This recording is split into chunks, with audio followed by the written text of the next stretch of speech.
बिस्मिल्लाहिर्रहमानिर्रहीम। अस्सलाम वालेकुम नाज़रीन, आप देख रहे हैं सच सवेरा और मैं हूँ हुमा सलान। उम्मीद करते हैं आप सब खैरियत से होंगे, मज़े में होंगे और इस खुशगवार सुबह को एंजॉय कर रहे होंगे। आपकी सुबह को मज़ीद खूबसूरत, खुशगवार और मज़ेदार बनाने के लिए हम आपके साथ मौजूद हैं। हमेशा की तरह कुछ डिफरेंट से टॉपिक्स लेकर आए हैं जिन पर बात करना, जिनकी अहमियत को उजागर करना, जिन पर रोशनी डालना और जिनके हवाले से कुछ सीखना और समझना हम सब के लिए ज़रूरी हो। तो आज जो पहला टॉपिक है जिस पर हम डिस्कशन करने जा रहे हैं वो जो है बच्चों के हवाले से है, बेहतरीन मुस्तकबिल के हवाले से है। बच्चों का बेहतरीन मुस्तकबिल हर वालिदैन की ये ख्वाहिश होती है। हर वालिदैन इसके हवाले से एफ़र्ट करते हैं और चाहते हैं कि उनके बच्चों का जो फ्यूचर है वो सिक्योर हो। इसमें तरबियत का क्या किरदार है? तालीम पर तो हम एम्फसाइज़ करते हैं, तालीम पर तो हम फोकस करते हैं, लेकिन हम उस तरह से तरबियत के लिए जो है वो एफ़र्ट्स नहीं कर पाते, या अगर करना भी चाहें तो कुछ तरीक़ेकार के हवाले से हम जो है उस तरह से नहीं अवेयर होते, या हमें नहीं पता होता हमारे बच्चों की कौन सी क्वालिटीज़ हमें तंग कर सकती हैं, फ्यूचर में उनके लिए डिस्टर्बेंस का बायस बन सकती हैं। उनको निकालना, उनको वक्त जो है उसके ऊपर कंट्रोल करना ज़रूरी है। तो ऐसी बहुत सारी चीज़ें जो तरबियत से रिलेट करती हैं आज हम डिस्कस करेंगे और जानेंगे कि बच्चों का बेहतरीन मुस्तकबिल किस तरह से जो है वो प्लान किया जा सकता है, डिज़ाइन किया जा सकता है, उसके लिए कितनी प्लानिंग और कितनी एफ़र्ट्स करना ज़रूरी है। इसमें वालिदैन का किरदार भी आएगा, इसमें असातिज़ा कराम का किरदार भी आएगा, हमारे बुज़ुर्गों का किरदार भी आएगा, और ओवरऑल जब हम सोसाइटी की बात करते हैं तो डेफ़िनेटली सोसाइटी का माइंडसेट चेंज करना या फिर उस माइंडसेट को बेहतर तरीके से बच्चों को अंडरस्टैंडिंग डेवलप करना, बच्चों को बताना कि इस सोसाइटी का वो हिस्सा बनेंगे, उन्होंने इसकी तरक्की के लिए, इसके लिए इसको आगे लेकर चलना है, किरदार अदा करना है। अब ये किरदार कैसे अदा करेंगे? बेहतरीन तरबियत के ज़रिए। तो जी तरबियत से हम आज स्टार्ट लेंगे, उसके बाद बच्चों के मुस्तकबिल के हवाले से बात करेंगे, और इसके साथ साथ आपको बताएं कि आज का जो हमारा दूसरा टॉपिक है वो भी बहुत इंटरेस्टिंग है। उसमें हम बात करेंगे इंटरनेशनल ट्रांसलेशन डे के हवाले से। मुख्तलिफ़ कुतुब के जो तराजुम किए जाते हैं उसको जो है कितना अहमियत हासिल है और उसकी ज़रूरत कितनी है। अब हम जिस दौर से गुज़र रहे हैं, टेक्नोलॉजी का दौर है और हमें दुनिया के साथ कदम से कदम मिलाना है, तो मुख्तलिफ़ ज़बानों के तराजुम करना, उन ज़बानों को सीखना और फिर उनके हवाले से अवेयरनेस क्रिएट करना कितना ज़रूरी है, इसके हवाले से भी ज़रूर हम इन डिटेल गुफ्तगू करेंगे। दोनों टॉपिक से रिलेवेंट आप हमारे साथ कुछ शेयर करना चाहें, कुछ पूछना चाहें, या फिर हमारे साथ जो हमारे मेहमान मौजूद होंगे उनसे कोई सजेशन लेना चाहें, तो लाइव कॉल्स के ज़रिए आप भी पार्टिसिपेट कर सकते हैं। ओवरसीज़ पाकिस्तानी जो ये प्रोग्राम देख रहे हैं, पार्टिसिपेट करना चाहें तो अपना पॉइंट ऑफ व्यू हमारे साथ ज़रूर शेयर करें। नंबर आपकी स्क्रीन पर मौजूद है, और हमें बताएं कि कितनी एफ़र्ट करते हैं आप जब आप मुल्क से बाहर जाते हैं, दूसरे ममालिक में, दूसरे माशरों में आप ज़िंदगी गुजारें, तो वहाँ अपनी ज़बान को कितना मिस करते हैं और दूसरी ज़बानों को सीखने के लिए जो एफ़र्ट करते हैं उसको ज़रूर हमारे साथ शेयर कीजिएगा। स्टूडियोज़ में जो हमारे साथ मेहमान मौजूद हैं उनका तारुफ भी होगा, उनसे गुफ्तगू का आगाज़ भी होगा, लेकिन जी उससे पहले हमेशा की तरह हम मौसम की सूरत हाल शामिल करेंगे और देखेंगे कि आज का वेदर हमें क्या इंडिकेट कर रहा है।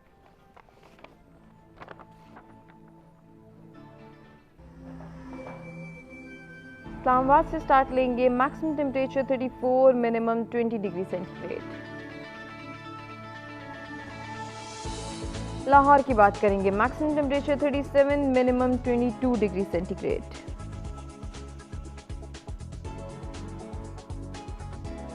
रुख करेंगे कराची का। Maximum temperature 33, minimum 25 degree centigrade. कुछ बात हो जाए पेशावर की। Maximum temperature 33, minimum 20 degree centigrade.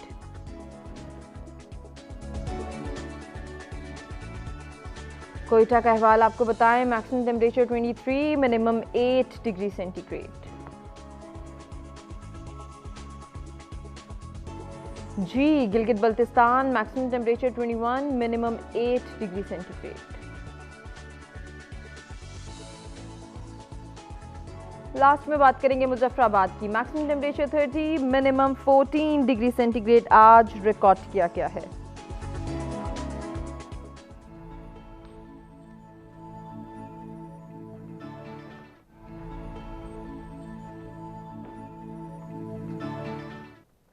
जी, मौसम की सूरत हाल आपने जानी और आज के दोनों टॉपिक्स के हवाले से भी आप जान चुके हैं। जिस पर हम सबसे पहले बात करने जा रहे हैं वो है बच्चों की तरबियत और हर दौर के हर तकाज़े जो हैं वो पूरे करना हमारी ज़िम्मेदारी है। तो इस दौर के तकाज़े किस तरह से पूरे किए जा सकते हैं, इस पर बात करने के लिए जो मेहमान हमारे साथ स्टूडियोज़ में मौजूद हैं, जल्दी से उनका तारुफ कराते हैं। सबसे पहले हमें ज्वाइन करें डॉक्टर इनामुर रहमान साहब, जो कि रिसर्चर हैं। वेलकम करते हैं। अस्सलाम वालेकुम डॉक्टर साहब। वालेकुम अस्सलाम। बहुत शुक्रिया आपकी तशरीफ़ आवरी का। डॉक्टर साहब के साथ आज के नाज़रीन जो हमारी दूसरी मेहमान हैं उनको भी वेलकम करते हैं। आप सब उनको जानते हैं, हमारे मुख्तलिफ प्रोग्राम्स में आती रहती हैं, एजुकेशनिस्ट हैं, प्रोफेसर अकीला आसिफ साहिबा। अस्सलाम वालेकुम। वालेकुम अस्सलाम। क्या हाल है अकीला, खैरियत से हैं? ठीक हूँ, बिल्कुल अल्हम्दुलिल्लाह। आप कैसी हैं? मैं भी बिल्कुल खैरियत से हूँ। अकीला के साथ आज की जो हमारी तीसरी मेहमान है वो भी एजुकेशनिस्ट हैं, गुलशन रफ़ीक हमारे साथ मौजूद हैं, उनको भी खुशामदीद कहते हैं। अस्सलाम वालेकुम। वालेकुम सलाम। बहुत शुक्रिया गुलशन आपके भी आने का। गुफ्तगू का आगाज़ करेंगे। सबसे पहले डॉक्टर साहब से जानना चाहेंगे कि वो आज के टॉपिक के हवाले से हमें क्या बताएंगे। डॉक्टर साहब, हर दौर के मुख्तलिफ तकाज़े हैं, इस दौर के तकाज़े शायद बदल रहे हैं और बहुत तेज़ी से बदल रहे हैं, इनसे हम आगे कितनी ज़रूरी है? औज़ु बिल्लाहि मिनश शैतानिर रजीम, बिस्मिल्लाहिर्रहमानिर्रहीम। जब हम बच्चों के हवाले से बात करते हैं जी जी, तो हमें ये रियलाइज़ करना है कि जो आज के बच्चे हैं ये कल के बड़े हैं। बिल्कुल। इन्होंने बच्चे नहीं रहना, फ्यूचर इनका है। यही इन्हीं में से कल को लीडर्स भी बनने हैं, इन्हीं में से साइंटिस्ट, रिसर्चर्स, उलमाए कराम, मतलब ज़िंदगी के किसी भी वाक़या आप बात करें, किसी भी फील्ड की आप बात करें तो इन्हीं बच्चों में से होंगे। इसलिए हम सब के लिए, वो खा वालिदैन हों, खा वो असातिज़ा कराम हों, डिफरेंट इंस्टीट्यूशन हों, और ओवरऑल हमारा मुआशरा, सही, ये तीनों जो हैं इन सबको अपना किरदार जो है वो अदा करना होगा। क्योंकि मैं समझता हूँ कि कुछ हवालों से एक इंडिविजुअल रिस्पॉन्सिबिलिटीज़ हैं और कुछ हवालों से एक कलेक्टिव, एक ओवरऑल जो है रिस्पॉन्सिबिलिटी। तो जब तक सारे आर्गन जो हैं वो अपना अपना किरदार सही तरीके से अदा नहीं करेंगे, ये जो आज का बच्चा है, ये जिसने कल के जो फ्यूचर के चैलेंजेस है उनका मुकाबला करना है, तो ये सही तैयार नहीं हो सकेगा। बिल्कुल। अभी आप खुद देखें कि पिछले तकरीबन 30 साल में जो टेक्नोलॉजी है, ये एक तो होती है प्रोग्रेस, ये तो एक क्वांटम जंप ले रही है। It's not progressively, rather it's literally exploding. इसमें आईटी का भी एक बहुत बड़ा कमाल है और बहुत बड़ा हिस्सा भी है कि जो कम्युनिकेशन इतनी स्पीड से बढ़ी है, और ख़ासतौर पर जब से ऑप्टिक फाइबर इंट्रोड्यूस हुई है, बिल्कुल, एक डाटा की ट्रांसफ़र इतनी ज़्यादा स्पीड जो बहुत ज़्यादा बढ़ गई है। और आजकल वो जो कहा जाता है कि world is a global village, that is perfectly true. आप तो आपके पास लैपटॉप, इवन जो आपका मोबाइल फ़ोन, जो स्मार्टफोन्स हैं, पूरी दुनिया लिटरली आपकी एक जेब में है। आप जेब में कह लें, हाथ में कह लें, एनीथिंग। तो इस हवाले से आप ये देखें कि आगे अगर हम इस वक्त हम बढ़ूंगा, ये भी फ़र्ज़ बनता है कि थोड़ा सा अपने आप को हम आगे प्रोजेक्ट करके देखें। क्योंकि जब हम बच्चों की बात करते हैं तो मैं मिनिमम 30 साल का सोचता हूँ। सही। क्योंकि 30 साल आम तौर पे एक जनरेशन जो होती है, अब देखिए जो आज एक बच्चा पैदा होगा तो he would need nearly 30 years कि वो अपनी एक एजुकेशन जो है वो कंप्लीट करके इस मुआशरे का एक एक्टिव रुकन जो है वो बन सके और यहाँ पे वो अपना किरदार अदा कर सके। इस 30 सालों में आप अगर गौर करेंगे तो ये तकरीबन PhD लेवल बनता है। तो मैं समझता हूँ कि दुनियावी लिहाज से इस वक्त जो PhD है वो समझी जाती है कि ये ऐसा फील्ड है। अच्छा, यहाँ पे भी आके इंटरेस्टिंगली हम समझते हैं कि it's end, no it's not the end, it's really the beginning. सही।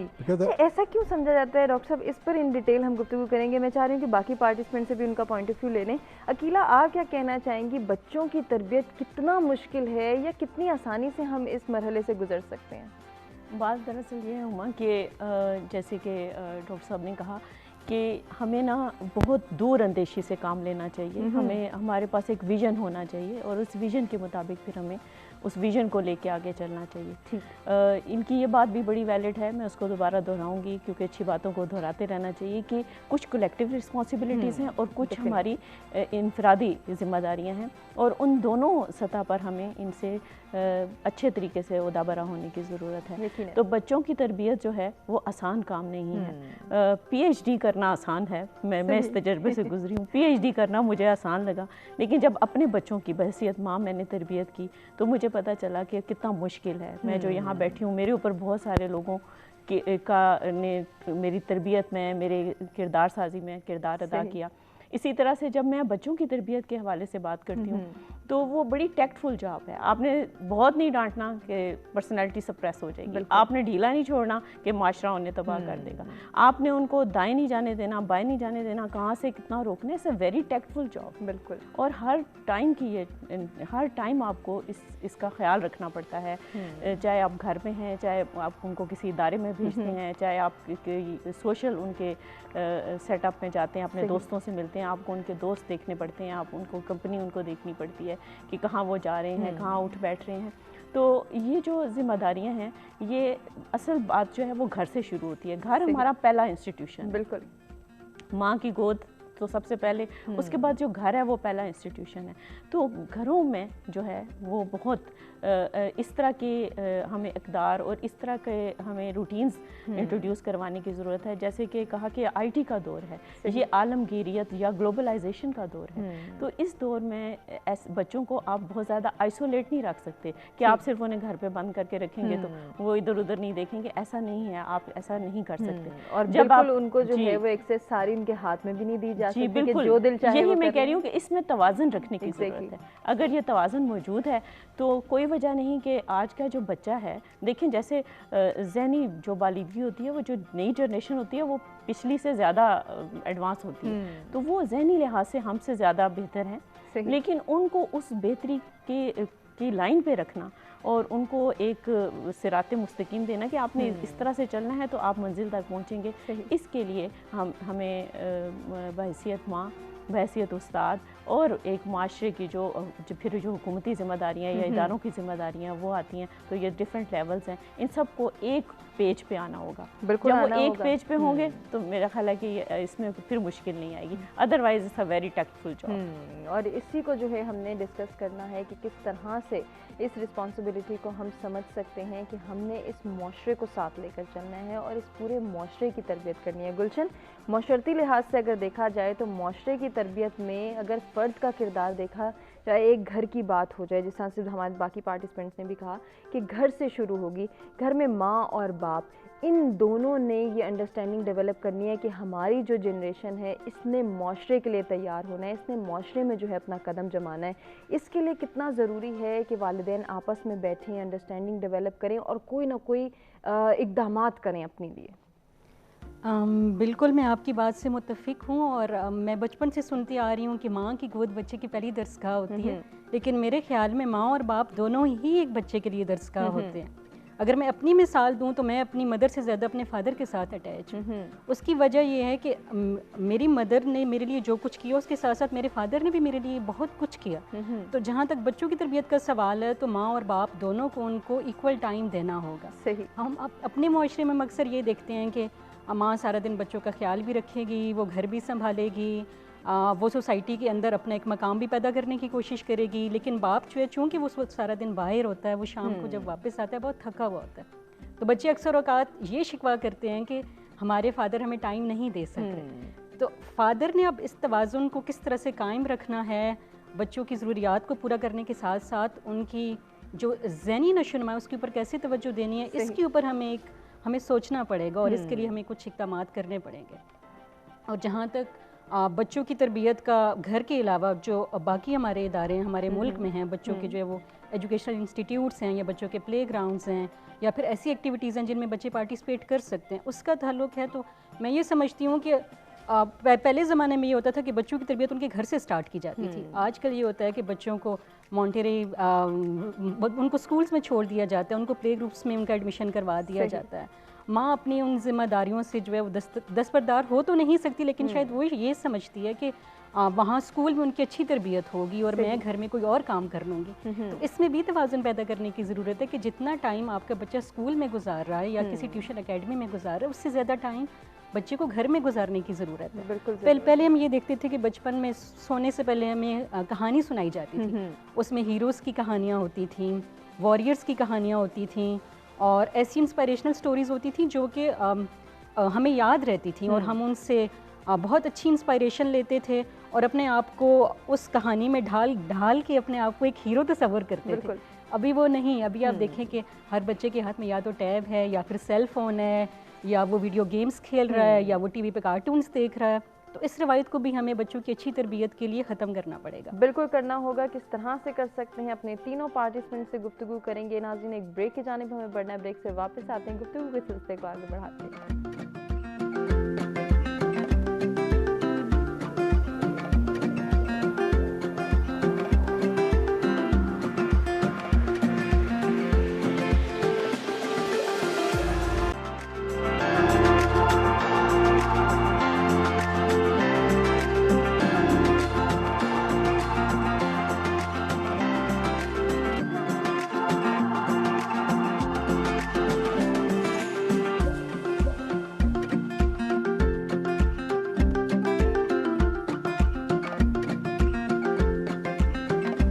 Welcome back. सत सवेरा में एक मरतबा फिर से आपको कहेंगे खुशामदीद। बेहतरीन मुस्तकबिल के लिए बच्चों की तरबियत के तकाज़े क्या हैं और इन तकाज़ों को हम कैसे पूरा कर सकते हैं, इस पर हम डिस्कशन कर रहे थे ब्रेक पे जाने से कबल। उसी सिलसिले को आगे बढ़ाएंगे और गुलशन ने जो बात की थी उसके हवाले से डॉक्टर साहब से मैं बात करना चाहूँगी। डॉक्टर साहब, ये दो माइंडसेट हमें इस वक्त अपनी सोसाइटी में नज़र आते हैं, जिसमें पहला जो है, जिस तरह से गुलशन ने कहा कि वालिदैन या फिर घर की माएँ ये सोच रही हैं, ये जो है वो उनकी जहनी सोच चल रही है, या उनका माइंडसेट ही ऐसा क्रिएट कर दिया गया है कि हमने अच्छे स्कूल में एडमिशन दिलवा दिया, अब तरबियत की ज़िम्मेदारी भी टीचर्स की है। स्कूल जाने, बच्चा जाने और तरबियत जाने, हमने अपना किरदार अदा कर दिया। आप क्या समझते हैं इस सोच के पीछे रीज़न क्या है? मेरे अपने ख्याल में रीज़न बहुत सिंपल है। देखिए, कोई भी काम जब करना होता है तो सबसे पहले पर्पस डिफाइन करना या उसका मकसद जो है ना वो आइडेंटिफाई करना बहुत ज़रूरी है। बिल्कुल।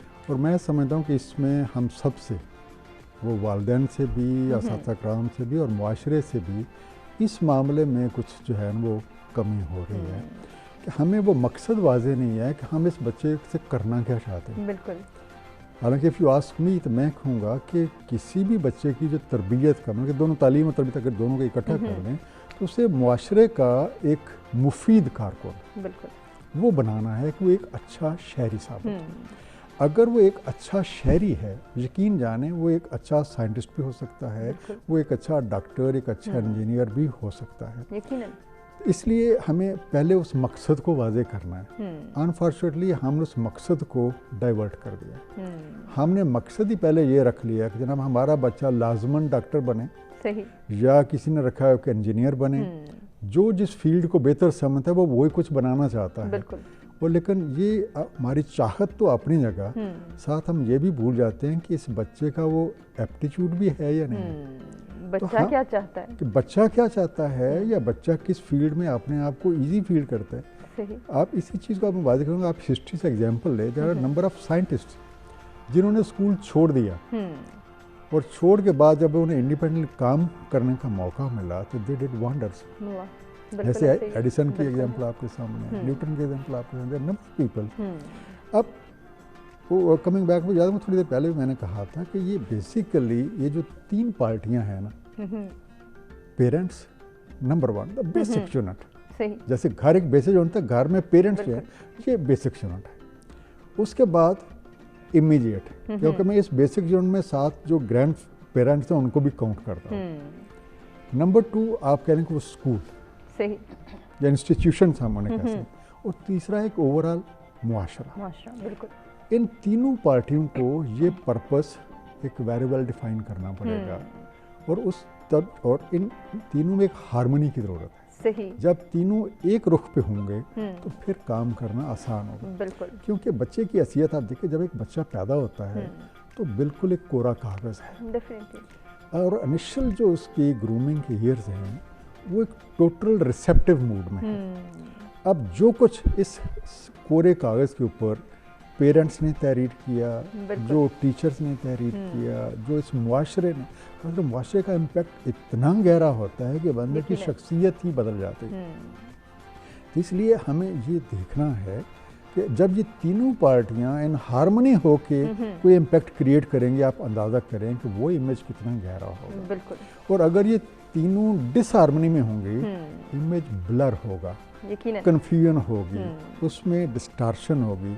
उन कन्फ्यूजन जो हैं वो आपके ज़हनी दबाव टेंशन का बायस बनेंगे। यकीनन। बच्चा खुद कंफ्यूज होगा कि वालिद और वालदा ये कुछ और कहते हैं, स्कूल जाता हूँ वहाँ स्कूल से कुछ जाता और बताया हूँ जाता है। वहाँ पे कुछ और मिलता है, मोहल्ले में निकलता हूँ या सिटी में जाता हूँ तो मुआशरे की तो ओरिएंटेशन ही कुछ और है।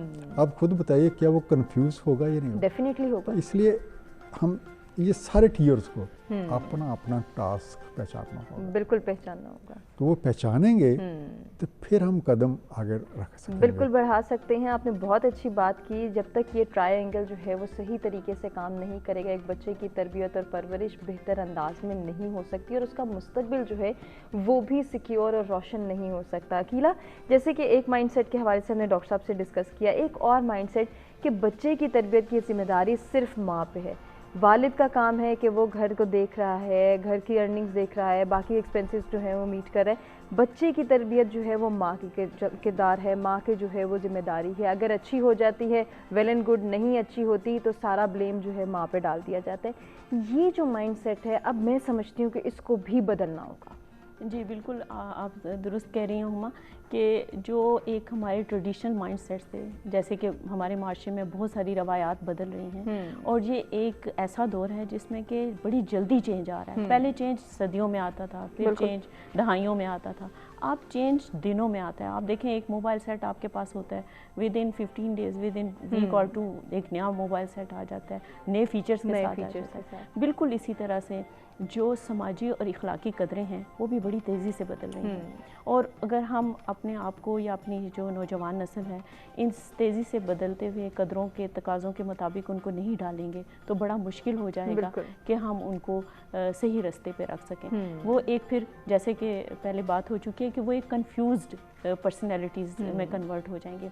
अभी मैं थोड़ा सा इसको थियोरेटिकल साइड पे लेके जाऊंगी कि देखें पहले थ्योरी ऑफ रियलिज्म थी, फिर थ्योरी ऑफ लिबरलिज्म आई, आजकल कंस्ट्रक्टिविज्म है। कंस्ट्रक्टिविज्म में सबसे जो बेसिक चीज़ हैं वो सोशल कंस्ट्रक्ट्स हैं और सोशल कंस्ट्रक्ट्स आप इंपोर्ट नहीं कर सकते, आपको सोसाइटी के अंदर से जनरेट करनी होती है जो आपके प्रीवियस नॉलेज पे बेस्ड होती है। अब ये एक ऐसी फिलोसफिकल अप्रोच है, ये ऐसी फ़लसफियाना सोच है, ये पढ़े लिखे लोगों को बिल्कुल जो पॉलिसी मेकर्स हैं ये उनके लिए बात काबिल गौर है कि क्या आप ऐसा माशरा बना रहे हैं, क्या आपने उस मकसद का उस ऑब्जेक्टिव का तयन कर लिया है कि आप आने वाले 25 सालों में एक जनरेशन तैयार हो जाती है नई जिम्मेदारियां संभालने के लिए, क्या वो जनरेशन हम तैयार करने के काबिल हैं? क्या हमारे कैरिकुलम वो रिफ्लेक्ट कर रहे हैं?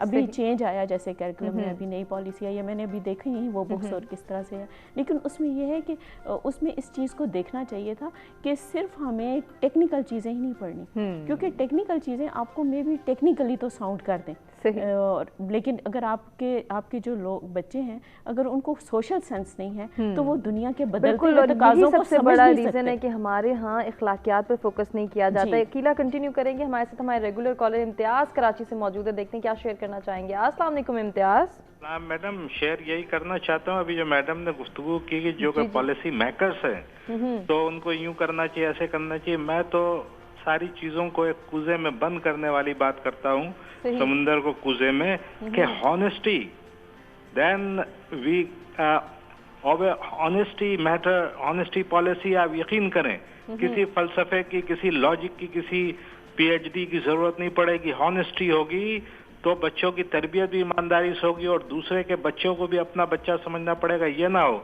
कि भैंसों और जानवरों के लिए तो हम मच्छरदानियों का इंतजाम करें करोड़ों रुपए खर्च करके और कौम के बीमारों के लिए, बच्चों के लिए हम कुछ ना करें। और बात ये, हर वो काम जिससे बच्चों का मुस्तकबिल खराब हो सकता है, चाहे वो लैपटॉप हो, मोबाइल फोन हो, गेम्स हो, एक्सेट्रा एक्सेट्रा, वो सब मुज़ीर सेहत है। जैसे सिगरेट मुज़ीर सेहत है वैसे तमाम काम मुज़ीर सेहत है। तो करने की जरूरत यह है कि गवर्नमेंट को खालिसतन ईमानदारी के साथ खुदा को हाजिर नाजिर जान के लुक आफ्टर करना पड़ेगा और घर वालों को, माँ बाप को सुकून देना पड़ेगा जहनी तौर पे, ताकि उनका बच्चा एक रास्ते पे चले। टेक्निकल एजुकेशन, अखलाकियात का सबक लाजमी होना चाहिए। और फिर एक आखिरी बात ये करूंगा कि तमाम यूनिवर्सिटी और शुक्रिया इम्तियाज साहब, आपने इतनी पॉजिटिविटी के साथ पार्टिसिपेट किया और इतने अच्छे सजेशंस दिए, अखलाकियात के हवाले से जो है वो बच्चों को अवेयर करना है, उनकी तरबियत जो है वो बेहतर अंदाज में करनी है। अकीला, अखलाकियात पर क्यों जो है वो फोकस नहीं किया जाता इसके हवाले से? अभी भी इम्तियाज़ साहब ने बिल्कुल ठीक कहा, बड़ी अच्छी इन्होंने बातें की। इसको कंटिन्यू करते हैं, मुझे ब्रेक की जाने बढ़ना है। ब्रेक से वापस आते हैं, आपसे डिस्कशन का आगाज़ करेंगे और जानेंगे कि इस पर अकीला का पॉइंट ऑफ व्यू क्या है। ब्रेक के बाद हाजिर होते हैं, तो आगे से बढ़ाते हैं।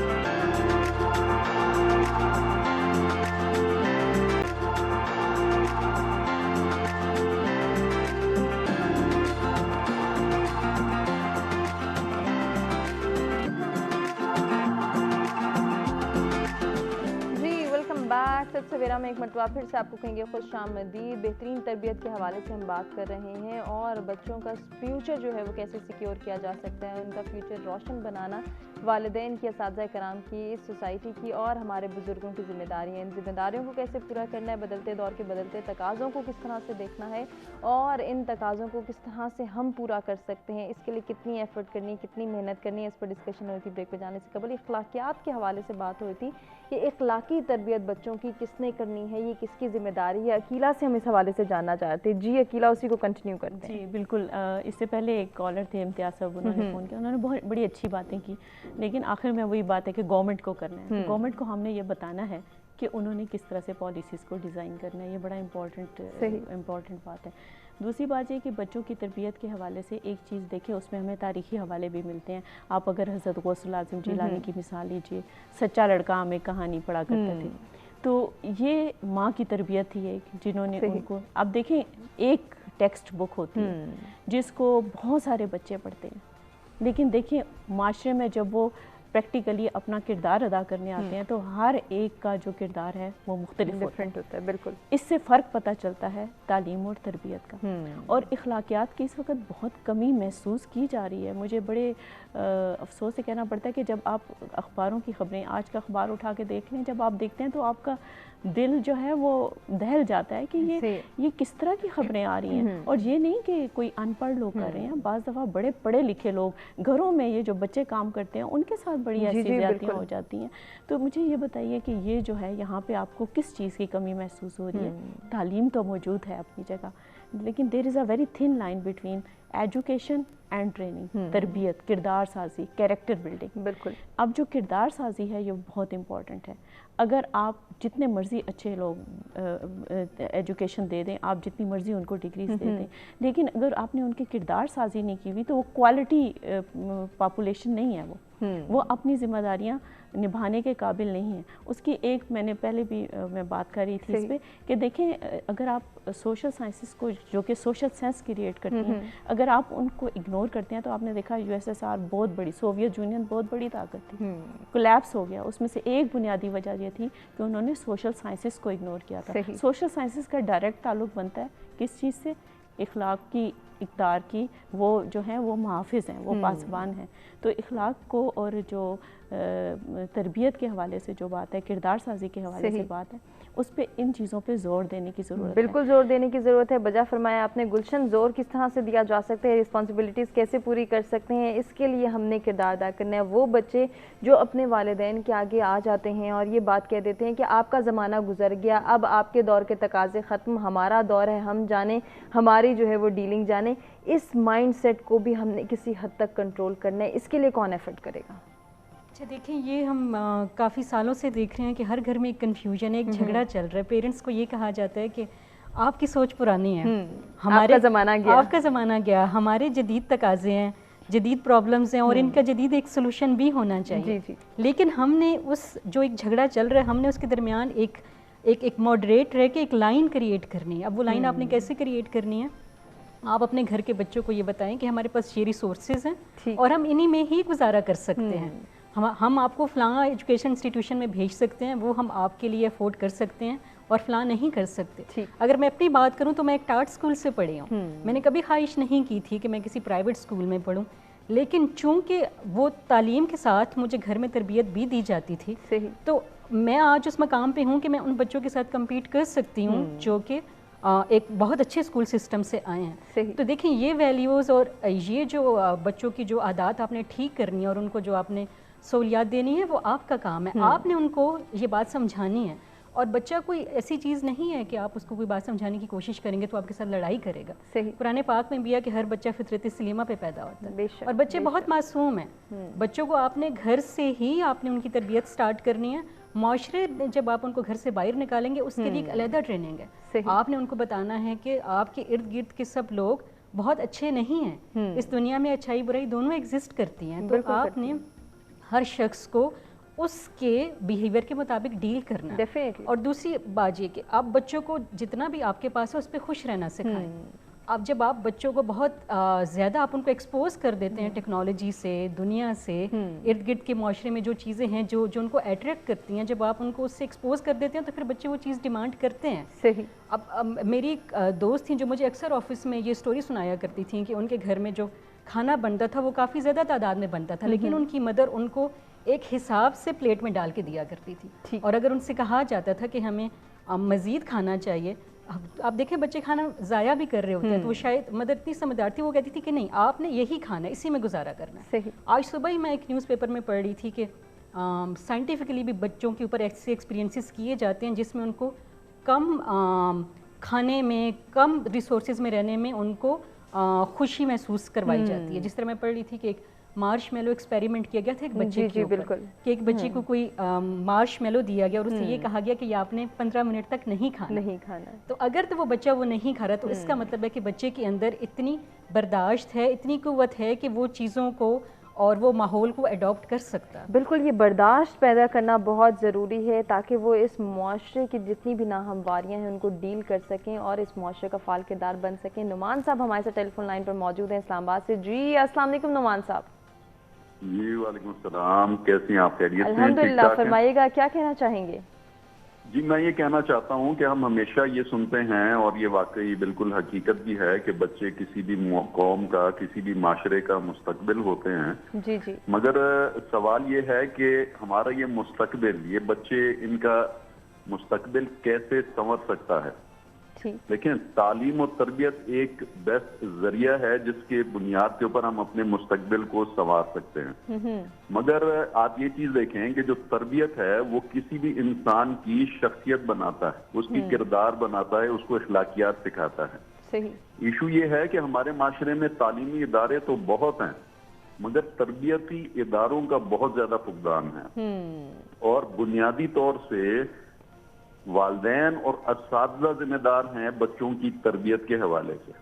और एक पॉइंट जो मैं रेज करना चाहता हूँ वो ये है कि हमारे वालिदैन या असातिज़ा तालीमी याफ्ता तो जरूर हैं मगर बच्चों की तरबियत के हवाले से बजाते खुद वालिदैन और असातिज़ा भी जो है वो तरबियत याफ्ता नहीं है। ये एक बहुत इंपॉर्टेंट इशू है बच्चों की तरबियत।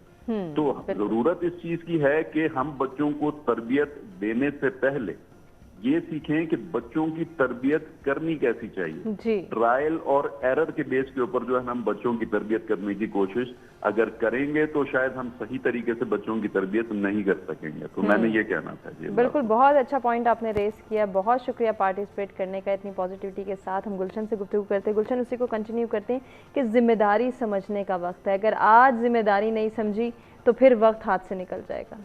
बिल्कुल, देखिए आज के जो बच्चे हैं वो कल का मुस्तकबिल हैं। अगर आज आप बच्चों को नहीं ये चीज़ें सिखाएंगे तो आपका मुस्तकबिल तो डूब गया। अब मैं कुछ बच्चों की मैं एग्जांपल देना चाहूँगी। जिस तरह अरफा करीम है, वो जदीद दौर की एक बच्ची थी, लेकिन चूंकि उनको वो माहौल दिया गया कि वो दुनिया की सबसे कम उम्र वो माइक्रोसॉफ्ट वो प्रोफेशनल बनी, उन्होंने सॉफ्टवेयर डेवलप किए। इसी तरह से आप हारिस खान एक एग्जांपल है, वो यंगेस्ट स्मार्टफोन डेवलपर हैं। मलाला यूसुफ एक एग्जांपल हैं, वो एक ऐसी सोसाइटी में रह रही थी जहाँ पे उनको बहुत सारी मुश्किलात का सामना था। उनको वो तमाम आसाइशें मुयस्सर नहीं थी जो कि एक एलीट क्लास के बच्चे को मुयस्सर हो सकती हैं। लेकिन चूँकि उनको स्कूल में तो माहौल उनको दिया गया, लेकिन उनके अपने फादर ने एज अ टीचर और एज अ फादर दोनों रोल प्ले किए। और वो उस उम्र में वो डायरी लिखती थी, उनकी डायरी BBC उर्दू में पब्लिश की जाती थी वहाँ पे। और देखेंगे वो दुनिया की यंगेस्ट नोबेल लॉरिएट है। तो आपने बच्चे को माहौल देना है। बिल्कुल, ये माहौल किस तरह से प्रोवाइड किया जा सकता है और माहौल की बेहतरी के लिए किस तरह से एफर्ट करनी है, इस पर मजीद डिस्कशन के सिलसिले को आगे बढ़ाएंगे। याहिया हमारे साथ टेलीफोन लाइन पर मौजूद हैं। अस्सलाम वालेकुम। वालेकुम सलाम, कैसी हैं आप? अल्हम्दुलिल्लाह। याहिया क्या कहना चाहेंगे? पहले तो तमाम मौजूद मेहमानों को सलाम हो। मैं इब्तिदा इस तरह करूंगा कि पहले तो हमें बच्चों को सिखाना चाहिए कि जो आपको तालीम दे रहा है उसकी इज्जत करें। जब आप अपने असातिज़ा की इज्जत करेंगे तो आप बाअदब बनेंगे, बानसीब भी बनेंगे। मेरा तो ये सबसे पहले कहना ही है।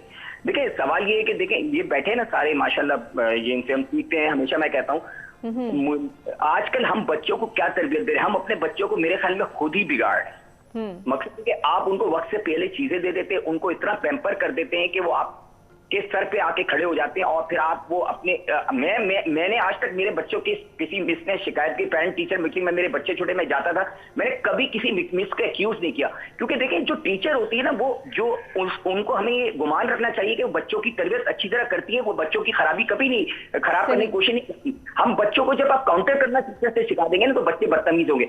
बिल्कुल, इसके ऊपर हम जरूर डिस्कशन करेंगे। याहिया बहुत शुक्रिया पार्टिसिपेट करने का। नाज़रीन हमें एक ब्रेक की जाने बढ़ना, ब्रेक से वापस आते हैं, कंटिन्यू करते हैं।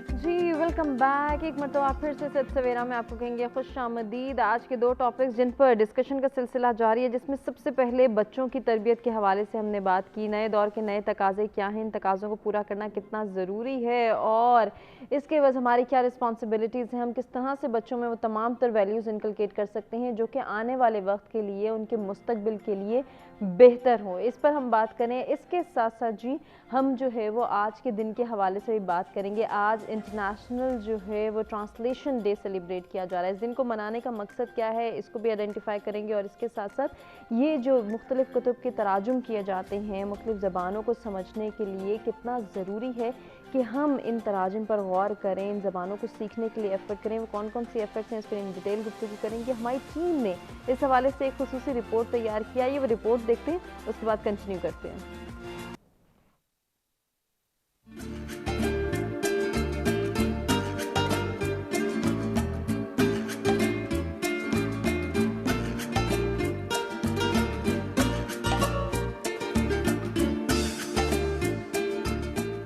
दुनिया में मुख्तलिफ ज़बानें बोली जाती हैं, जिनमें Arabi, English, Hindi, Urdu, Chinese, French, Farsi और बेशुमार ज़ुबानें शामिल हैं।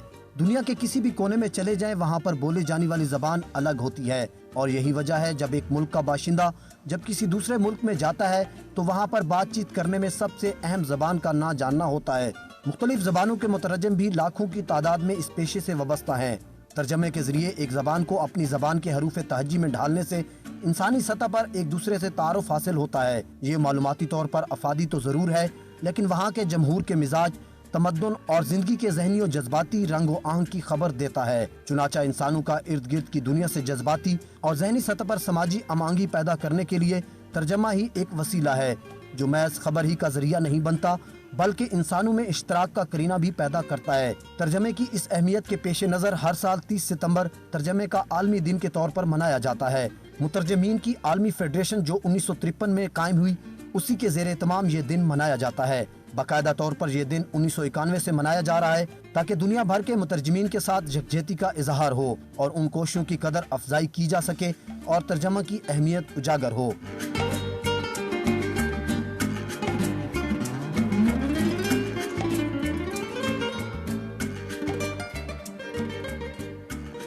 आज के दिन की मुनासबत से रिपोर्ट आपने देखी और इस दिन को मनाने का मकसद क्या है, ट्रांसलेशन की क्या अहमियत है, इसको हम किस तरह से अंडरस्टैंड कर सकते हैं, इस पर बात करेंगे डॉक्टर साहब से। डॉक्टर साहब, इस पर तो हम आएंगे, लेकिन उससे कबल जो माहौल के हवाले से गुलशन ने बात की थी वो बड़ी इंटरेस्टिंग थी, तरबियत में माहौल का किरदार। मैं चाह रही हूँ कि माहौल का असर, इसको समझना हमारे लिए कितना ज़रूरी है, उस पर भी आप जो है ज़रूर कमेंट करें। जी बिल्कुल, इसमें तो कोई शक नहीं, जिस किसी ने बात की माहौल का बिल्कुल असर है, लेकिन हमें आइडेंटिफाई ये करना है कि माहौल बनता कैसे है। जैसे कि जो मुआशरा है ये अफराद का मजमूआ है, बिल्कुल, तो इस तरीके से माहौल जो है ये भी घरों का मजमूआ है। तो बुनियादी चीज़ जो है वो एक घर है, सही, और घर में बुनियादी चीज़ मदर है। डेफिनेटली, मैं I am not denying the role of father, बिल्कुल वो अपनी जगह, लेकिन और मेरे ज़हन में 2 बड़े इंटरेस्टिंग एग्जाम्पल्स आते हैं। सबसे पहले एग्जाम्पल जो है वो हज़रत इस्माईल अलैहिस्सलाम की। सही। तो एक शेर बड़ा खूबसूरत है, सिखाए किसने इस्माईल को आदाब फर्जंदी। बिल्कुल। ये फैज़ान नज़र था या मकतब का कमाल। आप खुद रियलाइज़ करें कि एक मदर न्यूली एक छोटा सा बच्चा उसे लेके एक बैठी है, and after couple of years father आते हैं, वंस इज ग्रोन अप, कि चलो बेटा तुम्हें मैंने ज़िबा करना है। बच्चा कहता है वो कर गुजरे जो अल्लाह ताला ने आपको कहा। बेशक। No what was that, we must understand. आराम से तसल्ली से बैठ कर हम रिफ्लेक्ट करें कि ये वो क्या चीज़ थी। बिल्कुल। दूसरी एग्जाम्पल जो मेरे सामने आती है कि एक ऐसा बच्चा जब वो पैदा होता है तो पैदा होने से couple of months back he father भी फौत हो चुके हैं। इस कपल ऑफ ईयर्स वालदा भी फौत हो जाते हैं। जो दादा हैं वो जिम्मेदारी लेते हैं। थोड़ी सी और उम्र होती है, दादा भी फौत हो जाते हैं। अब तायाबू जो हैं या चचा वो जिम्मेदारी ले लेते हैं।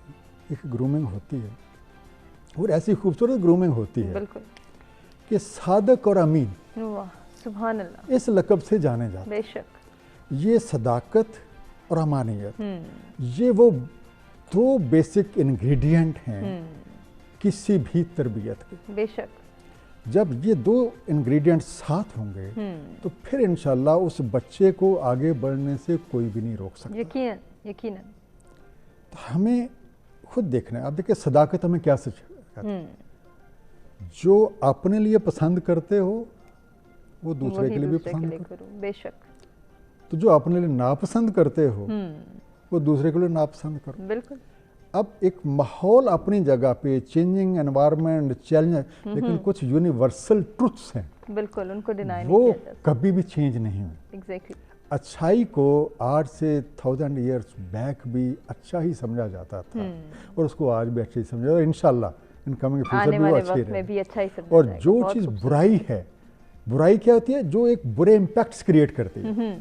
कोई भी चीज़ जिसका इम्पैक्ट बुरा है आपकी अपनी ज़ात पे भी और वो बुरी है। सही। तो हमें बुनियादी तौर पे अपने बच्चों को अच्छाई और बुराई का शऊर देना है। बिल्कुल देना। हम थोड़ी देर पहले जैसे बात करें कि बच्चों को आप अब टैब से, मोबाइल से, टीवी देख से रोक नहीं सकते। एग्जैक्टली ऐसे ही है। ठीक है, आप रोकेंगे रिजेंटमेंट, ये एक अजीब सी इंसानी फितरत है, जिसे आप रोकते हैं एक रिजेंटमेंट पैदा होती है। ऐसे ही है। हमें उन्हें अच्छाई और बुराई का शऊर देना है, और अच्छाई और बुराई का शऊर देने के जो दो बेसिक इंग्रेडिएंट हैं वो हैं सादक और अमीन। बहुत क्योंकि अमीन जो है वो डिमांड करता है हर कोई अपना अपना काम दयानंदारी से करे, डेफिनेटली अपने हक को पहचाने और दूसरों के हक को। जब हम अपना हक चाहते हैं तो हमें सबसे पहले दूसरों को हक देना बिल्कुल वो सीखना हो। तो मैं कहता हूँ ये दो इंग्रेडिएंट ये दिन में रख के आप चलें, इंशाल्लाह इंशाल्लाह। बहुत खूबसूरत सजेशन भी आपने दी। और आज के दिन की मुनासबत से डॉक्टर साहब क्या कहना चाहेंगे? माशाल्लाह आप खुद भी रिसर्चर हैं, आपने इतनी बुक्स के ट्रांसलेट भी किया है, तो ट्रांसलेशन की जो अहमियत है उसको भी समझना इस दौर के लिए बहुत ज़रूरी है। इस बात में कोई शक ही नहीं है, मेरा नहीं ख्याल कि कोई भी दो राय हो सकती है। मैं चूँकि बुनियादी तौर पे कुरान करीम की रिसर्च के हवाले से काम करता हूँ। सही, माशाल्लाह। तो कल जब आपके टीवी की तरफ से मुझे इनवाइट किया गया था, केप्ट थिंकिंग, तो मेरे दिन में एक एग्जांपल जो है वो सूरह अल कहफ से आई। सही। जिसमें हमें जिक्र मिलता है ज़ुल्करनैन का कि एक तरफ गए दूसरी तरफ गए, फिर एक जिक्र मिलता है कि एक ऐसी कौम के पास पहुँचे जिनकी ज़बान जो है वो समझ नहीं आती। फिर आगे बात होती है कि जो उन्होंने कहा कि जो हमें जूझ मजूज जो है ना ये बहुत तंग करते हैं, तो आप क्यों बंदोबस्त कर दें। इसका मतलब ये है कि अब जब वो बात समझ, तो दैट इंडिकेट्स कि या तो कोई ना कोई ट्रांसलेटर होता। नेचुरली अब एक पार्टी है जिसकी आपको ज़बानी समझ नहीं आती, बिल्कुल, तो यू नीड समवन जो एक इंटरमीडिएट जिससे वो बात का पता तो चले। बिल्कुल। तो ये वो बेसिक रोल है, ये ज़बानों की जो ट्रांसलेशन है, क्योंकि हर एरिया में हर माहौल ने एक अपनी सहूलत के लिए, क्योंकि अगर मैं थोड़ा सा पीछे, ज़बान क्या है बेसिकली, ये एक्सप्रेस करने का जो आपकी फीलिंग्स हैं, जो आपके एक्सपीरियंसेस हैं, जो आपको नॉलेज है, उसको एक्सप्रेस करने का एक तरीका है। बिल्कुल है। अब एक जगह का अपना माहौल है, दूसरी जगह का अपना माहौल है। अगर अब जो ट्रांसलेशंस हैं ये हमें सहूलत मुहैया करती हैं कि हम दूसरों के एक्सपीरियंसेस जो हैं उससे बेनिफिट कर सकते हैं। बिल्कुल। तो इससे क्या होगा कि एक मुआशरे ने जिन चीज़ों में अच्छाइयाँ और बुराइयाँ दोनों चीज़ें होती हैं, बिल्कुल, वो बुराइयाँ भी रिकॉर्ड होती हैं, वो अच्छाइयाँ भी रिकॉर्ड होती हैं। यकीनन। वो जो साइंटिफिक रिसर्च या टेक्नोलॉजिकल डेवलपमेंट वो भी सारी होती हैं। यहाँ पे एक चीज़ जो बड़ी इंटरेस्टिंग से मेरे जेहन में आ रही है वो है शेयरिंग। सही, शेयरिंग से नॉलेज बढ़ता है, कम नहीं होता। यकीनन। ये ट्रांसलेशन आपको शेयरिंग में आसानी देती है। और आप खासतौर पर वो देखें कि कोई अगर आपको किसी ऐसे आदमी से मुलाकात हो जो एक से ज़्यादा लैंग्वेजेस कहना चाहता है, हम कहते हैं बहुत वेस्टाइल है। ऐसे ही ये आप अलग बात है कि जब कोई बंदा ट्रांसलेट करना लगता है तो उसके सामने क्या चैलेंजेस होते हैं। सही, वो एक भी बहुत मुश्किल काम है। बिल्कुल मुश्किल है। इसमें एक्चुअली एक वर्ड्स की ट्रांसलेशन करना तो एक अपनी जगह। सही, इस काम में तो आपकी हेल्प जो है बहुत सारे जो डिक्शनरीज हैं, वोकैबुलरीज हैं, वो भी करेंगे। लेकिन जो एक चीज़ मैंने एक चैलेंजिंग फील की and I would like to share, ज़रूर, तो मैं कहता हूँ मैं अपनी बजाय अब्दुल मजीद दरियाबादी, उनकी कुरान करीम की ट्रांसलेशन भी है और तफसीर भी है माशाल्लाह। तो उन बारे में पढ़ रहा था तो उन्होंने एक बड़ी खूबसूरत बात की। उनका ख़ास तौर पे ये इंडो पाक के हम जो मुसलमान हैं, हम इस बात पे ना बड़ा प्राइड फील करते हैं कि ये कुरान करीम में कि अबाउट 60% वर्ड्स जो है ना अरेबिक के, ये तो वही हैं जो हम उर्दू में बोलते हैं। सही, लेकिन एक बात हम भूल जाते हैं, हर लफ्ज़ का अपना एक माहौल होता है, यकीनन। और वो लफ्ज़ उसी माहौल में सही तरीके से समझा जाता है और बोला जाता है। यकीनन। ट्रांसलेशन में आप वर्ड को तो ट्रांसलेट कर लेते हैं, वो माहौल ट्रांसलेट नहीं होता, जिसकी वजह से आप जो मर्जिया तर्जमा उठाएं आपको कमी और कोताही नज़र आएगी। और एक बड़ी खूबसूरत सी एग्जांपल जो उन्होंने इसी बात को एलेबोरेट करने के लिए कि लेट्स से हम 4-5 जैसे लेट्स से हम ये 3-4 हम बैठे हुए हैं इंक्लूडिंग यू, और कुछ हमारे ये दोस्त कैमरामैन बैठे हुए हैं। अब अगर मैं कहूँ कि हाँ भाई चाय चलेगी, एंड हमें से हर कोई समझ रहा है, सही, एक चाय के लिए पूछा जा रहा है कि भाई आप would you like to have tea, आप क्या चाय पीना पसंद करेंगे। बिल्कुल। लेकिन आप नो गो टू वर्डिंग, चाय चलेगी, विल द टी वॉक। बिल्कुल, अगर इसको इस तरह से ट्रांसलेट करें डेफिनेटली। अब जब ये बात इस माहौल में है जिसमें हम सारे समझते हैं तो फिर तो मसला कोई नहीं। एग्जैक्टली। तो जो बंदा ट्रांसलेट करेगा, या फिर अक्सर मुझे याद है रोड साइड पे जो होटल्स हैं, में किसी पे जाएं तो हमारे काफ़ी पठान दोस्त उन्होंने छोटी छोटी शॉप्स बना रखे हैं, साहब को 2 चाय मारो, दैट डजंट मीन कि वो कप ला के आपके सर में मार देगा या कोई चाय आपके ऊपर मारे। इट मीन कि भाई इस टेबल पे जाके 2 कप चाय सर्व कर दो। तो ये है वो जो कमाल है उस माहौल का, ये है जो किसी भी एक ट्रांसलेटर के लिए एक चैलेंज होता है डेफिनेटली, कि सिर्फ मेरली बुक ट्रांसलेट करना हो। आज जरा गूगल ट्रांसलेटर पे बिल्कुल आप बैठ जाएं और फिर कभी ईमानदारी से बैठ के उसने ट्रांसलेशन की है, वो ज़रा पढ़िएगा तो you will laugh over it. ऐसे ही है, ऐसे है, बिल्कुल ऐसे ही। फिर आप ये देखिए पंजाबी, ये एक एक्स्टिक्स के लिहाज से दुनिया की ऑलमोस्ट आप ये कह लें कि सबसे ज़्यादा मानीखेज जो हम कहते हैं, सबसे ज़्यादा मानीखेज लैंग्वेज गिनी जाती है। सही, कि एक ही लफ्ज़ को डिफरेंट एक्सेंट से बोला जाता है, जब आप प्रोनाउंस करते हैं उसकी मीनिंग बदल जाती है। ट्रांसलेशन में तो आप एक यूज़ करेंगे, बिल्कुल। तो इसलिए मैं जो आप कमिंग बैक, तो हर लफ्ज़ का अपना माहौल है। जब तक आप उस माहौल को नहीं समझेंगे उस वक्त आप सही ट्रांसलेशन। डॉक्टर साहब, इस माहौल को समझने के लिए क्या उस लैंग्वेज को सीखना पहले ज़रूरी है? ऑफ कोर्स, लैंग्वेज तो एक सीखना तो एक बुनियादी चीज़ है। सही, मैं ये एक बुनियादी चीज़ आप ट्रांसलेट कर कैसे सकेंगे, वो बल्कि मैं कहूँगा ये एक प्राइमरी स्टेप है। ठीक, इस प्राइमरी स्टेप से आपको आगे जाना पड़ेगा।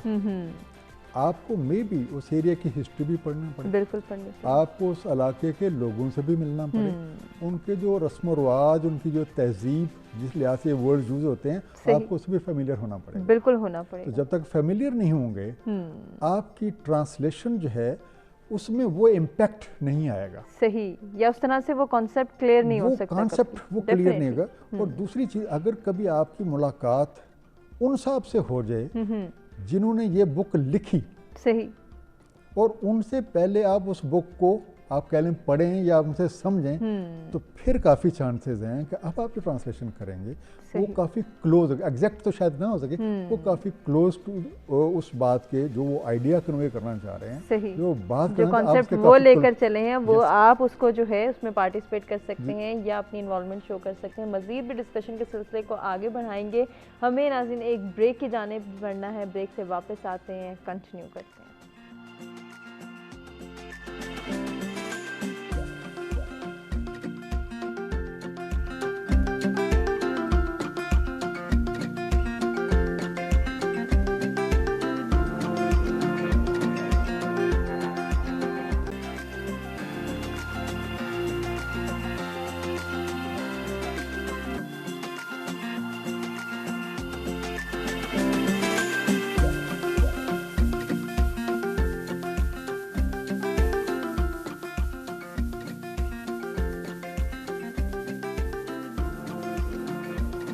Welcome back. सत सवेरा में आपको कहेंगे खुश आमदीद। अब हम डिस्कशन कर रहे थे आज के दूसरे टॉपिक के हवाले से इंटरनेशनल ट्रांसलेशन डे, इसको मनाने का मकसद क्या है और इसकी इंपॉर्टेंस को कैसे उजागर किया जा सकता है, इस पर गुफ्तगू हो रही थी ब्रेक पे जाने से कबल। उसी बात को कंटिन्यू करेंगे, अकीला से जानेंगे। अकीला, जिस तरह से अभी ब्रेक पे जाने से कबल हम डॉक्टर साहब से बात कर रहे थे और बड़ी इंटरेस्टिंग बात हो रही थी कि किसी भी किताब की ट्रांसलेशन को समझना है या उसके कॉन्सेप्ट को अगर जहन में उतारना है तो उसके लिए अगर उस ज़बान से हम आहंगी पैदा हो जाए तो शायद उन अल्फाज की चाशनी और कॉन्सेप्ट ज़्यादा बेहतर तरीके से हम जहन नशीन कर सकते हैं।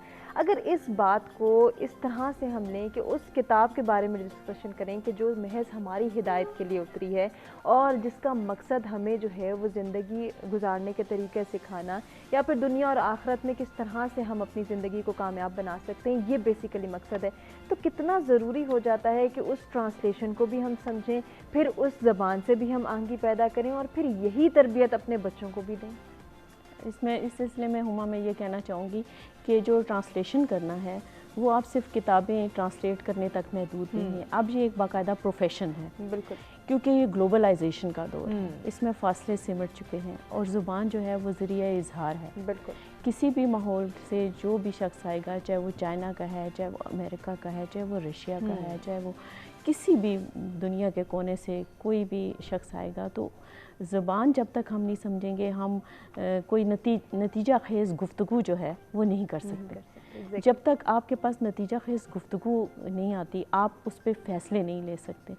तो बैनुल-अक़वामी ताल्लुकात की बेहतरी के लिए भी और जो मुल्कों के अंदर जो जैसे सिंध है, बलूचिस्तान है, हर एक की अपनी अपनी लैंग्वेज है, उन लैंग्वेजेस को समझने की और उनको इज़्ज़त देने की ज़रूरत है ताकि हम सिर्फ हम अंग्रेज़ी पे या एक दो लैंग्वेजेस पे ही ना इन्हिसार करें, बल्कि उनको समझें और उनको उसी पर्सपेक्टिव में समझें जिस पर्सपेक्टिव में कोई बात कही गई हो। क्योंकि ये जो माहौल समझने वाली बात है वो यही है कि जब तक आपने कोई लफ्ज़ कह दिए, क्योंकि आपकी सोच के इजहार का ज़रिया लफ्ज़ हैं, सही, आपने लफ्ज़ कह दिया लेकिन उसके जो हिडन, एक तो ज़ाहिरी मीनिंग होते हैं, एक उसके हिडन मीनिंग होते हैं। जब तक आप ज़ाहिरी और हिडन मीनिंग को के मुताबिक आप नहीं समझेंगे किसी बात को, आप कोई परसेप्शन क्रिएट नहीं कर सकते। और परसेप्शंस बड़े इंपॉर्टेंट हैं। जब तक आप परसेप्शंस को नहीं समझेंगे आप मौसर गुफ्तगू नहीं कर सकते। सही, ठीक है। तो एक ने कहा, दूसरे ने मानी, नानक कहे दोनों ज्ञानी। तो ये है कि ये ज़ुबान जो है ये इस लिहाज से बहुत इंपॉर्टेंट है और स्पेशली आज के दौर में ये इसलिए इम्पॉर्टेंट है कि अब जो है, पहले फासले बड़े अरसे में तय होते थे, अब तो हम चंद घंटों में एक जगह से दूसरी जगह एक अलग माहौल में पहुँच जाते हैं। तो उन सब नॉर्म से जो है वो वाकफियत बड़ी ज़रूरी होती है। मसलन मैं एक छोटी सी मिसाल देना चाहूँगी। हम अपना विज़िटिंग कार्ड किसी को देते हैं, आमतौर पे लोग पूछते हैं आपसे वाकफियत के लिए, तो आप अपना विज़िटिंग कार्ड देते हैं तो हम देख के फ़ौरन उसको रख लेते हैं। मेरा इत्तफ़ाक़ हुआ एक दफ़ा, एक चाइनीज़, हम एक तकरीब कर रहे थे और उसमें मैं शामिल थी, उसके मैं ऑर्गेनाइजर्स में थी। हमें स्पेशल एक ट्रेनिंग सेशन हमें दिया गया जिसमें हमें ये कहा गया कि जब कोई चाइनीज़ एग्जेक्टिव्स या जो लोग डिग्नेटरीज आ रहे हैं, जब वो आपको अपना कार्ड देना तो आपने उसे यूं करके पकड़ना है और उसे देखना है और उसे पढ़ना है। अच्छा, ये उनके नॉर्म्स का हिस्सा है। देना है। जी, ये देखिए उसमें लैंग्वेज तो आप बोल ही रहे हैं, लेकिन एक आपकी बॉडी लैंग्वेज भी है जो आपने एक्सप्रेशन भी देना है उसके साथ। ये भी तो हमें जो है इस वक्त सिर्फ एक, मैं कह रही हूँ ना कि ये बड़ा जो दौर है ना, बड़ा शार्प माइंडेडनेस का है। इसमें आपको फ़ौरन चीज़ों को देखना है, आइडिया को ग्रैस्प करना है और आपने उसके अकॉर्डिंगली फिजिकली एक्सप्रेशंस के साथ उसका इजहार भी करना है। सही। और अगर कोई इतना स्मार्ट नहीं है तो फिर आप पीछे रहते चले जाएंगे।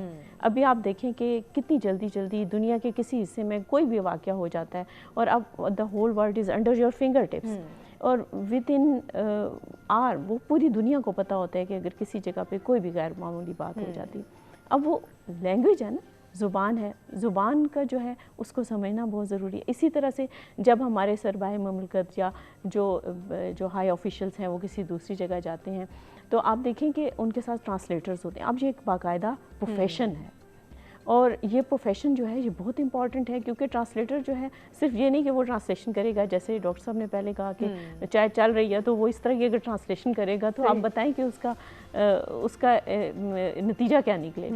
तो इसके लिए हमें ऐसी मैन पावर को भी तैयार करने की ज़रूरत है और ये दिन सेलिब्रेट करने चाहिए ताकि रियलाइज़ किया जा सके कि जहाँ इतनी बड़ी बड़ी बातें हो रही हैं कि PhD हो तो इसमें क्वालिटी हो तो इसमें मेंटेन करें तो करिकुलम हो तो ब्ला ब्ला, इन सारी चीज़ों के साथ साथ ये जो शोबे हैं इसमें हमें काम करने की ज़रूरत है ताकि हम आलमी, ना सिर्फ मुल्क के अंदरूनी सतह पे बल्कि आलमी सतह पे भी अपना बेहतरीन किरदार अदा कर सकें। इसके लिए अवेयरनेस के साथ साथ थोड़ी सी जो है वो जिम्मेदारी भी पैदा करनी होगी, क्योंकि हम ये देखते हैं कि एक ट्रेंड सेट होता है कि अगर इंग्लिश सीखनी ज़रूरी है तो हम सारे जो है वो कौम पूरी इंग्लिश पे ही एम्फसाइज कर देती है कि बस अब इंग्लिश सिखाना है। हमें फील हुआ कि नहीं, चाइनीज़ सीखना ज़्यादा इंपॉर्टेंट है, हम चाइनीज़ पे ले गए। अब ना उर्दू के रहे ना इंग्लिश के रहे ना चाइनीज़ सीख पाए। ये जो थोड़ा सा कॉन्फ्लिक्ट है यहाँ पे भी थोड़ा सा रिस्पॉन्सिबल होना। बिल्कुल आप सही कह रही हैं कि हमें जो है ये नहीं करना कि जिस तरफ की हवा चल रही हो हमें उस तरफ देखना चल पड़ना है, ऐसा नहीं है। बल्कि हमारे पास कुछ ऐसे ठोस हमारे पास पॉलिसीज़ होनी चाहिए जिन पे हम कारबंद रहें। कुछ ऐसी चीज़ें होनी चाहिए। देखिए ये दो तरह के, जब आप काम कर रहे होते हैं ज़िम्मेदार किसी ओहदे के ऊपर, तो दो तरह के आपके पास, एक होते हैं शॉर्ट टर्म डिसीजंस होते हैं, एक होते हैं लॉन्ग टर्म डिसीजंस। तो हमें इन दोनों लेवल्स को सामने रख के काम करना होता है। इस सिलसिले में अगेन मैं कहूँगी कि टीचिंग या जो एजुकेशनल इंस्टीट्यूशंस हैं उनकी बहुत बड़ी जिम्मेदारी है, क्योंकि देखिए ये तो मदर ऑफ ऑल प्रोफेशंस है ना, ये जो दो शोबे, ये तो सारे जितने जिस शोबे में भी कोई जाएगा वो इनमें से हो के जाएगा। तो यहाँ पे बड़ी जिम्मेदारी की ज़रूरत है। आप ज़रूर खाली एक दो लैंग्वेजेस पे नहीं, बहुत सारी लैंग्वेजेस पे हमें काम करने की ज़रूरत है। देखें जिस वक्त मुसलमान जो थे, जब हम हिस्ट्री में देखते हैं तो जब वो ऊपर थे तो उस वक्त जो थे पूरी दुनिया में अरबी थी, इंटरनेशनल लैंग्वेज अरबिक थी, लेकिन वो फिर कन्वर्ट होगी स्लोली ग्रेजुअली, जिसके लिए इकबाल ने भी कहा है कि मगर वो इल्म के मोती किताबें अपने आबा की, जो देखें उनको यूरोप में तो दिल होता है सीपार। तो ये इस तरह की चीज़ें जो हैं ये इसी वजह से कि उन्होंने ट्रांसलेट कर लिया। उससे पहले देखें ये तर्जुमा नई बात नहीं है, ये बहुत पुरानी बात है। बिल्कुल। जब इस्लाम ने अरूज हासिल करना शुरू किया तो यूनानी मुफक्करीन की किताबें बड़ी इंपॉर्टेंट, सही, उनको भी तर्जुमा किया गया, उनको तर्जुमा करके बगदाद यूनिवर्सिटी में लाया गया।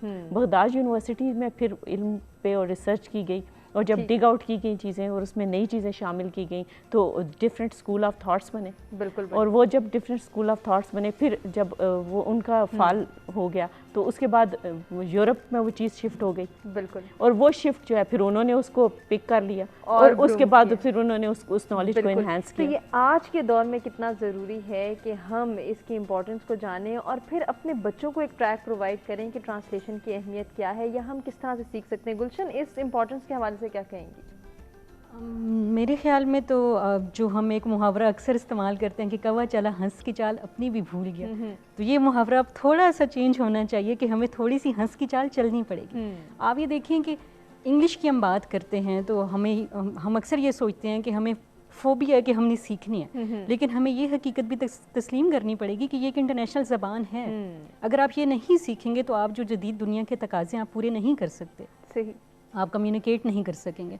उसके साथ साथ और बहुत सारी ज़बानें, जिस तरह अभी अगर हम पाकिस्तान की जो मुआशी तरक्की से रिलेटेड हम बात करते हैं तो CPEC, अब जो चाइना पाकिस्तान इकनॉमिक कॉरिडोर है, उसको समझने के लिए और उसको अपने मुल्क में इम्प्लीमेंट करने के लिए और उसकी नेगोशिएशंस करने के लिए ईस्ट एशियन कंट्रीज़ या चाइना के साथ हमें चाइनीज़ लैंग्वेज सीखनी है।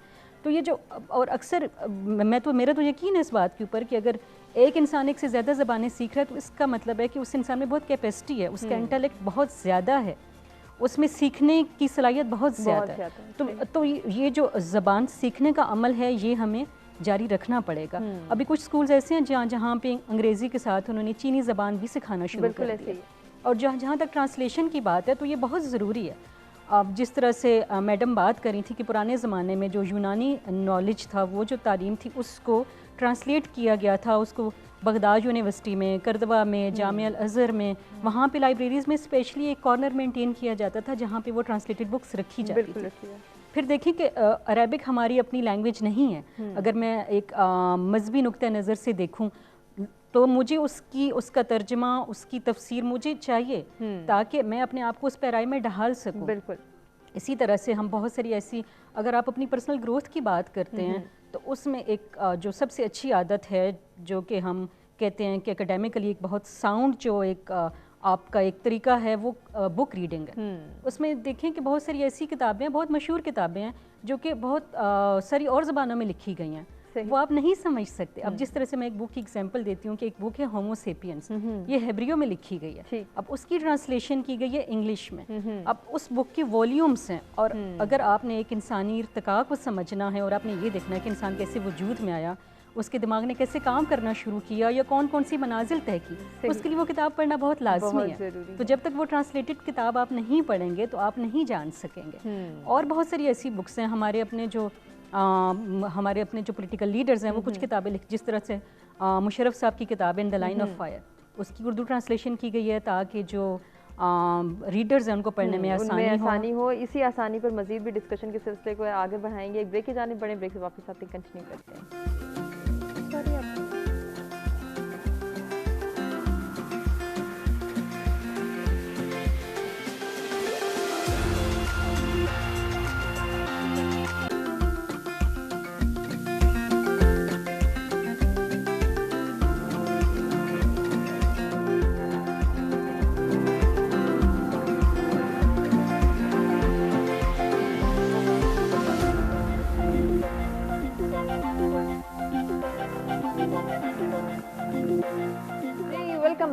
सवेरा में आपको कहेंगे खुशामदीद। आज के दोनों टॉपिक्स के हवाले से सॉल्यूशंस और सजेशंस पे बात करेंगे अपने तीनों मेहमानों से और उनसे जानेंगे कि वो हमें क्या गाइड करेंगे बच्चों की बेहतरीन तरबियत के लिए। कौन कौन से फंडामेंटल्स, कौन कौन से टिप्स, कौन कौन से सॉल्यूशंस हैं, कौन कौन सी सजेशंस हैं उनकी नज़र में जो कि हर वालिदैन जो है पूरे करे, हर पेरेंट्स के लिए ज़रूरी है, टीचर्स के लिए ज़रूरी है, ओवरऑल सोसाइटी के लिए ज़रूरी है। डॉक्टर साहब आपसे स्टार्ट लेना चाहूँगी, सजेशंस आपके माइंड में क्या हैं आज के दोनों टॉपिक्स को मर्ज करते हुए? मैं पहले टॉपिक के लिहाज से, लेकिन जब भी कौमें आगे बढ़ती हैं तो किसी न किसी आइडियल को सामने रख के बढ़ती हैं। तो बहैसियत मुसलमान मैं दो शख्सियतों की बात करूँगा ताकि मेल और फीमेल दोनों। सबसे पहले हमारे लिए जो एक अच्छी एग्जाम्पल है वो नबी पाक सल्लल्लाहु अलैहि वसल्लम की ज़िंदगी है। और जब हम उनके बारे में जानना चाहेंगे तो हम सब के लिए सीरत नबी का मुताला जो है वो बहुत ज़रूरी है। और सीरत नबी में ख़ास तौर पे अखलाक, नॉट मेयरली द इंसिडेंट्स। आप देखें, लेट से थोड़ी देर पहले जैसे हम बात कर रहे थे, एक सादक और अमीन। बिल्कुल। दूसरा हमें ये देखना है कि जब डिफरेंट सिचुएशंस होती थी तो कैसे बिहेव करते थे। लेट से कभी उन्होंने गुस्सा नहीं किया और हमें चैन ही नहीं आता गुस्से के बगैर। ऐसे ही किसी से बदला नहीं लिया, खा दुश्मन है, चचा के कातिल सामने खड़े हुए हैं, उन्हें माफ़ कर दिया है। ऐसे ही। और हमेशा एक खुले दिल का, खुले सारे इख्तियारात होने के बावजूद, जैसा कि आज मैं वही कहूँगा जो मेरे भाई यूसुफ ने कहा था, ला तसरीबा अलैक, कि तुम्हें कोई पूछ पकड़ नहीं है। तो हमें सबसे पहले हमारे लिए जो फोरमोस्ट पर्सनैलिटी है वो नबी पाक सल्लल्लाहु अलैहि वसल्लम। दूसरा, अगर मैं ख़वातीन के हवाले से बात करूँ, एक मदर के हवाले से, तो हज़रत फातिमा ज़हरा, कि क्या खूबसूरत तरीके से उन्होंने, हज़रत अली करमुल्लाह वजह, उन्होंने अपने बच्चों की तरबियत तय की कि आज भी हम बड़े फ़ख्र के साथ और बड़े अदब के साथ हसन का, हज़रत हुसैन का नाम लेते हैं। मैं ये जो पर्सनैलिटीज़ हैं, मैं इनको अपनी एक आइडियल पर्सनैलिटी समझता हूँ। और मैं समझता हूँ कि अगर हमने तरबियत सीखनी है तो हमें इनका जो लाइफ स्टाइल है उसको हमें स्टडी भी करना होगा समय और अपनाना, क्योंकि यकीनन, जब तक यकीनन। आप अपनाएंगे नहीं ना, ज़िंदगी में कोई फ़र्क नहीं पड़ेगा। बिल्कुल ऐसे ही। अब दूसरा जो मौजू जी है, जी। अब देखिए ट्रांसलेशंस एक रिक्वायरमेंट है दो हवालों से। एक तो ये कि अगर हम चाहते हैं दूसरे मुल्कों के जो, आप देखें ट्रांसलेशन के दो हवाले हैं, एक है बुक्स की ट्रांसलेशन और एक है इंडिविजुअल के साथ कन्वर्स करना या इंटरेक्ट करना। सही। बुक्स की ट्रांसलेशन भी ज़रूरी है। वाई? आज तक किसी कौम ने फॉरेन लैंग्वेज सीख के तरक्की नहीं की। हर किसी ने अपनी जो उसकी लैंग्वेज है उसी में रह के तरक्की की। बिल्कुल, ये बहुत अहम पॉइंट आपने रेज किया है, इसको हमें समझना भी होगा और इसको हमने अडॉप्ट भी करना है। अकीला, आप जो है वो आज की डिस्कशन को मर्ज करते हुए क्या कहना चाहेंगी, क्या पैगाम मैं ये है? कहना चाहूँगी हुमा कि एक तो ये बात है कि हमें अपने बच्चों को मज़हब के साथ साथ लाइफ स्किल सिखाने की बहुत ज़्यादा ज़रूरत है, क्योंकि जब तक उनको ज़िंदगी गुजारने का तरीका आप नहीं सिखाएंगे, आप जितनी मर्ज़ी किताबें उनको पढ़ा रटा दें, वो अच्छे इंसान नहीं बन सकते। उनमें ज़िम्मेदारी का शऊर जब ही पैदा होगा जब आप उनको अच्छी किताबें पढ़ाएंगे, अच्छे तरीके से उनको प्रैक्टिकली बताएंगे कि आपने ज़िंदगी में रहना कैसे है। सही। ठीक है, जैसे ये क्वारंटाइन के डेज थे, इसमें मैंने जो एक तजर्बा किया, मैंने अपने बेटे को लगाया कि जी आप ना घर में सब्जियां उगाओ, ठीक है, ताकि आपको पता चले कि ये काम होता कैसे है। बच्चियों से कहा कि ज़रा कुकिंग बेकिंग और इस तरह की चीज़ें सीखें ताकि आपको पता चले कि प्रैक्टिकल लाइफ में आपने कैसे जाना है। तो ये लाइफ स्किल सीखने की बहुत ज़्यादा ज़रूरत है। दूसरा ये कि जो दूसरी ज़ुबानें हैं उनके तराजम बड़े ज़रूरी हैं, क्योंकि ये जो बेहतरीन जहन होते हैं वो किताबें लिखते हैं, और बाकी दुनिया के बेहतरीन जहनों को हम तब भी समझ सकते हैं और या परख सकते हैं जब हमें उनके तराजम जो हैं वो हमारे पास बिल्कुल समझने होंगे। जी गुलशन, आपका क्या पैगाम है? बच्चों की नशो नुमा से मुतलिक मैं ये कहूँगी कि बच्चों को हमेशा मुकाबले की दौड़ में मत डालें, उनकी भी सुने। सही। उनको भी देखें कि वो क्या करना चाहते हैं, क्या बनना चाहते हैं, और फिर उनको उस रास्ते पे लेके चलें, उनका साथ दें, उनको सपोर्ट करें। बिल्कुल। और जो दूसरी बात जो वर्ल्ड ट्रांसलेशन डे से मुतल्लिक है वो ये है कि अगर आपने पाकिस्तान में या पाकिस्तान से बाहर अगर आपने लोगों को समझना, उनके कल्चर को समझना है, तो आपको ट्रांसलेशन की अहमियत को समझना होगा। बिल्कुल समझना होगा। बहुत खूबसूरत पैगाम। तमाम मेहमानों का शुक्रिया अदा करना चाहेंगे जिनसे बहुत कुछ सीखने का मौका मिला। उम्मीद करते हैं नाज़रीन आपको भी हमारा आज का प्रोग्राम पसंद आया होगा। अपने फीडबैक से आगाह कीजिएगा, अपना बहुत ख्याल रखिएगा। तरबियत के हवाले से जो मुख्तलिफ सजेशंस और सोल्यूशंस हमारे सामने आए हैं उनको भी ज़रूर कंसीडर कीजिएगा और बताइएगा अपने फीडबैक में कि आपको ये तमाम तर सोल्यूशंस और सजेशंस कैसे लगे। इंशाल्लाह कल कुछ नए टॉपिक्स के साथ आपकी खिदमत में दोबारा हाजिर होंगे। तब तक के लिए अल्लाह के बाद।